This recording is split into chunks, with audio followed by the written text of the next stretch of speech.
Hello digital realm, it is Professor of Prompt, and today I will teach you how to get better answers from AI fast. If you watch 1 minute of this, you'll immediately get better results. Today we're starting with Claude.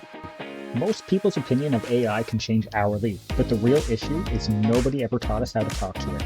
Vague instructions, no structure, no context, so the answers feel random or generic. That's normal. Nobody explained this. I won't give you my magic prompts. However, I'll show you how to build them. Better prompts equals better AI. Here's the most common mistake everyone makes. They type very generic prompts. Write an email, explain this, help me with this. Claude has no idea who it's supposed to be, what you're imagining, or what good actually looks like. So instead, I want you to give Claude 3 things for every prompt: who it is, what to do, how the answer should look like. So when we create any prompt, we have to remember to include these 3 minimum things: who it is, what to do, how the answer should look. You're a professional email writer. That's who it is. What to do: write a polite but firm email asking for a deadline update, and how the answer should look. We want to keep it under 100 words, and we don't want to include a signature.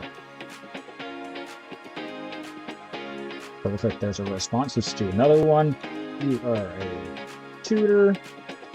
Explain the concept of chess to a beginner. Use simple language and an example.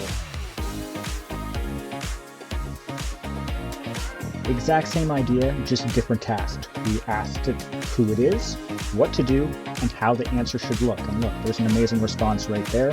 Perfect. Claude, it isn't bad at answering, it's bad at guessing. And because it's eager to help, guessing often leads to mistakes, assumptions, and hallucinations. Here's the key takeaway again from this video. Tell Claude who it is, what to do, and how to respond. In the next videos, we'll turn this into a reusable prompt starters, so you never have to think from scratch again. I'm Professor Prompt, and I'm teaching you 1-minute tricks every day.